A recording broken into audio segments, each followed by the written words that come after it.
Tem um e-mail aqui interessante, minha gente, que já muitos e-mails dessa natureza me ocorrem, mas hoje eu gostaria de fazer um comentário a respeito dessa história aqui.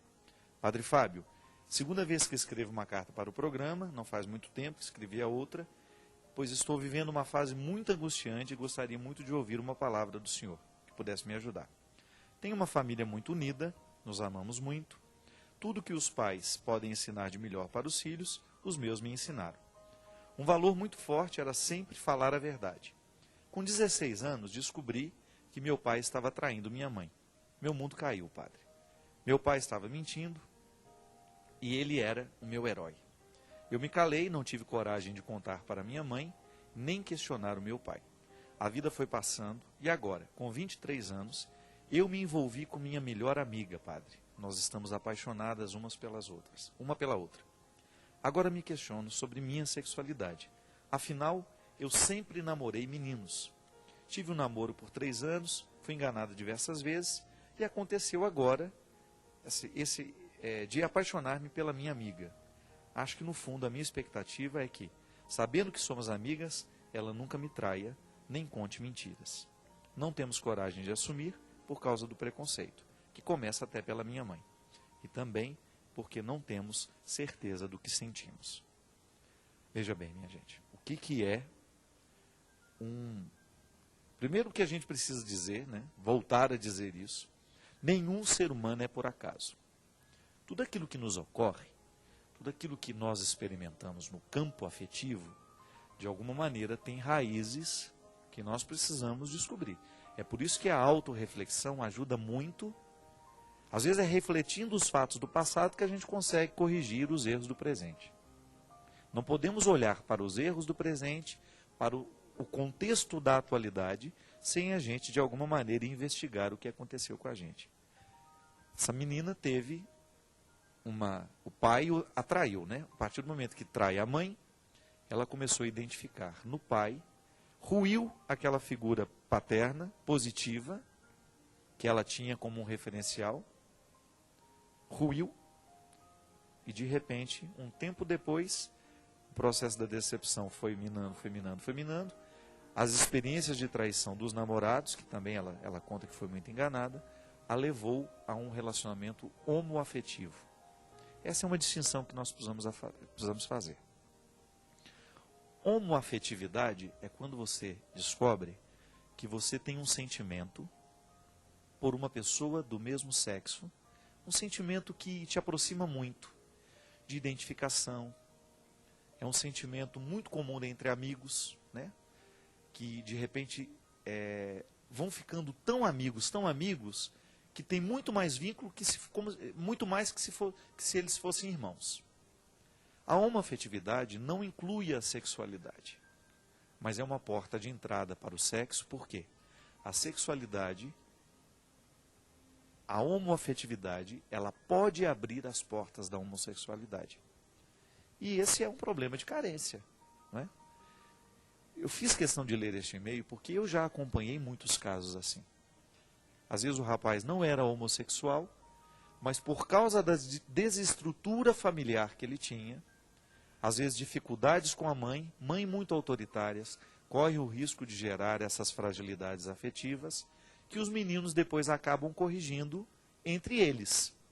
Então, de repente, um menino que não tem voz nem vez dentro de casa, porque a mãe determina demais, ela sufoca afetivamente, ela pode gerar ali uma doença afetiva, digamos assim, um mal-estar afetivo naquele menino, que depois ele vai corrigir nos grupos de amigos. Essa proximidade, que é muito comum, é muito natural na vida, você estabelecer relacionamentos homoafetivos. Você, com uma pessoa do mesmo sexo, você tem aquela identificação muito profunda. Mas não é sexo. Não tem sexo por quê? A sua preferência sexual é outra. Mas pode haver situações em que esta homoafetividade evolua para carinhos. É assim? Começa a ter intimidades, começa a deitar na mesma cama, e de repente você começa a perceber que você vai se estimulando e você vai abrindo a sua cabeça e depois o sexo homossexual acontece. porque a homoafetividade não foi trabalhada da melhor maneira. Isso acontece muito, isso é muito comum. Você não precisa se sentir a pior pessoa do mundo quando você identifica que você tem este vínculo afetivo com uma outra pessoa do mesmo sexo. O que você precisa é ficar alerta para que isso não encaminhe para uma homossexualidade que pode ser muito prejudicial, inclusive para a amizade das pessoas. Todo mundo tem relacionamentos maravilhosos de amizades, que duram anos e anos, que você ama profundamente aquela pessoa, que você é capaz de dar a vida por ela, no entanto, sem você desejá-la sexualmente. Não é verdade? Quantos amigos que a gente conhece, homens que são tão amigos que poderiam morar juntos a vida inteira, que seriam capazes de dividir o mesmo espaço, os mesmos sonhos, mas não o sexo. Agora, se há um desequilíbrio na maneira como encaminham essa amizade, é possível que isso possa evoluir para uma espécie de homossexualidade.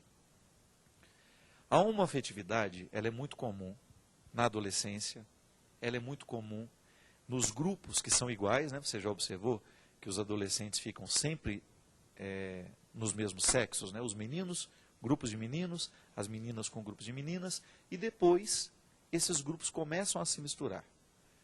Mas ali as amizades que foram feitas podem ficar para a vida inteira. Porque são pessoas que se amam de verdade. Agora, no seu caso, minha filha, você precisa analisar que você tenha se encaminhado para essa homossexualidade, talvez seja muito mais, até mesmo porque você reconhece que você gosta de homem, que você namorou homens, que você tem desejo de ter uma família, e que você mesma não tem certeza do que agora lhe ocorre. Pode ser que você tenha encontrado nessa moça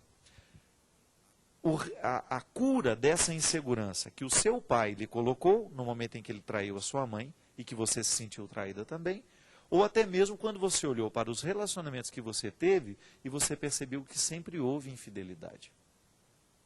Agora, você não pode projetar nessa sua amiga, naquele sentimento bonito e positivo que antes existia, agora essa ilusão de que ela vai ser a pessoa ideal para você dividir a sua sexualidade. Né? Então, volto a dizer, homoafetividade é uma coisa, homossexualidade é outra. Existem pessoas que já trazem as tendências homossexuais desde criança, desde muito pequenininha, e que depois vão evoluindo, não têm condições de trabalhar essa sexualidade, ou porque não se aceitam, ou porque tem uma dificuldade muito grande de contar para alguém, e acaba criando uma situação de muito sofrimento. E é por isso que eu volto a dizer, sempre gosto de tratar com muito respeito todo e qualquer sofrimento humano. Outro dia um menino no Twitter me perguntou, padre, eu acho que ele era homossexual, né? Ele dizia, o que o senhor tem a dizer a respeito da homofobia que tem sido tão presente na sociedade hoje? E eu disse para ele, meu filho, independente de qual seja a sua opção de vida sexual, eu, como legítimo representante de Jesus aqui, por mais que eu não concorde com o seu jeito de viver e de agir, eu preciso defender a sua dignidade.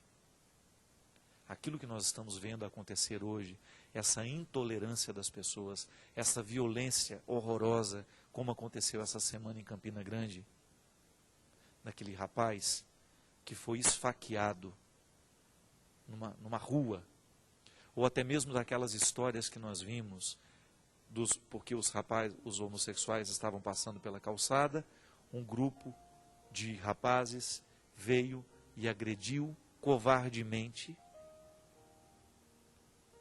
A gente não pode admitir isso. Nós não temos possibilidade de continuar admitindo que os preconceitos gerem esses comportamentos.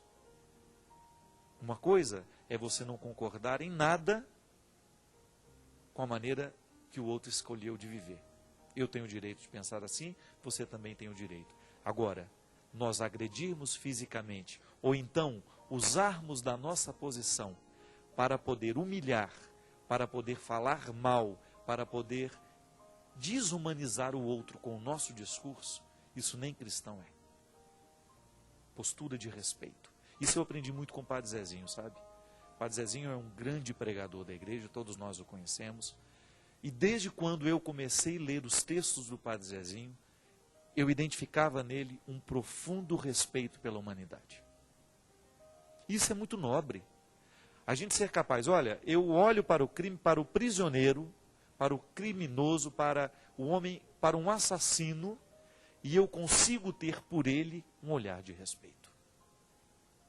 Isso é muito nobre. O coração tem que estar muito em Deus para a gente ser capaz de fazer isso, minha gente. Você olhar para uma prostituta que está ali e você respeitá-la como ser humano. Você não fazer nenhum comentário, nenhuma piada, absolutamente nada que possa ferir ainda mais o coração ferido que aquela mulher traz dentro do coração, do peito. Agora, agir para tentar ajudar, mobilizar-se para que o outro tenha a possibilidade de mudar de vida, tudo isso é saudável. Agora, agredir, fazer piadas, criar violência, não. Em nenhum momento nós podemos permitir que essa atitude cresça no nosso meio. Volto a dizer, nos escritos do Padre Zezinho, eu aprendi que como padre, antes de qualquer coisa, eu preciso ter uma postura respeitosa pelo ser humano. É aquela velha questão que é muito difícil ser compreendida. Você não admite o pecado, mas você acolhe o pecador. Você não precisa concordar. Eu não concordo com o roubo, eu não concordo com o assassinato, eu não concordo com a mentira, eu não concordo com a injustiça, mas eu olho com dignidade para aquele que cometeu tudo isso.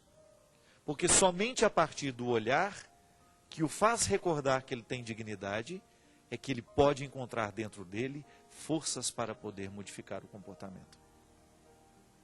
A gente vê aí, o tempo todo agora nós escutamos os bullings, né, as histórias que nos contam e que geram situações trágicas como foi o Realengo, que nós falamos aqui na semana passada. Aquele menino foi vítima de preconceito, de piadas, foi minando dentro dele. E é inadmissível nós pensarmos que nós, com a nossa postura cristã, homens e mulheres que vivem a dinâmica da Páscoa, possam querer fazer isso com as outras pessoas. Então, se você tem uma situação dessa na sua casa, se está do seu lado, a melhor coisa que você pode fazer é amar. Porque quando você ama, você ganha a confiança do outro. Você ganha a confiança. E ao ganhar a confiança, você tem a possibilidade de, com ele, tentar construir uma solução para isso. Então, minha filha, o que eu lhe recomendo? Que você faça uma leitura da sua história e que você encontre aí onde é que os seus afetos ficaram desordenados.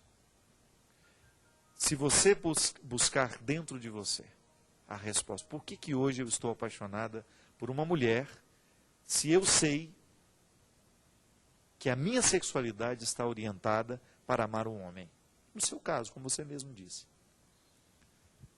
As suas inseguranças, os seus medos lhe levaram a isso. Eu não tenho dúvida. E quem sabe, ao corrigir essa figura paterna dentro de você, você tenha condições de reassumir a sua sexualidade, de reassumir o seu papel e de ter a possibilidade de casar-se, construir uma família como é o seu desejo. Gente, muitas vezes a homossexualidade é gestada pelo próprio tratamento que os pais dão aos filhos. Não é? A gente sabe que, em muitos casos, é a ausência do pai, é a postura arrogante, é a postura porque depois vai gerar uma ojeriza dentro da criança, né? Ele vai registrando isso. A sexualidade é uma coisa muito preciosa dentro de nós, mas é também muito frágil. Então a gente precisa aprender a amar os nossos meninos, por exemplo. Por que o homem sofre tanto ao longo da vida? Por questões tão pequenas que ele poderia resolver com mais facilidade. É porque o tratamento que nós damos aos nossos meninos dentro de casa ensina um jeito de ser homem que é muito baseado no modelo do macho. E o macho não consegue lidar com os problemas, com as dificuldades, porque falta sensibilidade. A gente tinha medo de ensinar as sensibilidades aos nossos filhos. A gente tinha medo até de manifestar que os nossos filhos pudessem ter uma sensibilidade artística, poética, porque isso poderia ser mal interpretado. E ao colocar esse modelo tão impositivo, macho, a gente acabou ferindo a sexualidade dos nossos filhos. Eu não tenho receio de dizer isso daqui, mas muitas situações que não precisariam ter sido como são, teriam sido evitadas se o pai fosse presente na vida do filho de uma maneira correta, se a mãe fosse presente na vida do filho de maneira equilibrada, sem exageros, sem colocar nele, nesses filhos que estão dentro de casa, os traumas que depois vão fazer a homoafetividade virar situações de homossexualidade que geram muito sofrimento na vida de quem experimenta. Às vezes nós fazemos piadas e brincamos, mas a gente não imagina o tanto de sofrimento que existe dentro dessas pessoas que precisam lidar com o fato de ter um corpo e, ao mesmo tempo, não sentir que a mente e o espírito funcionam de acordo com o corpo que tem. Isso é um sofrimento muito terrível que merece, no mínimo, o nosso respeito, a nossa palavra educada, a nossa palavra generosa e a nossa atitude de acolhimento.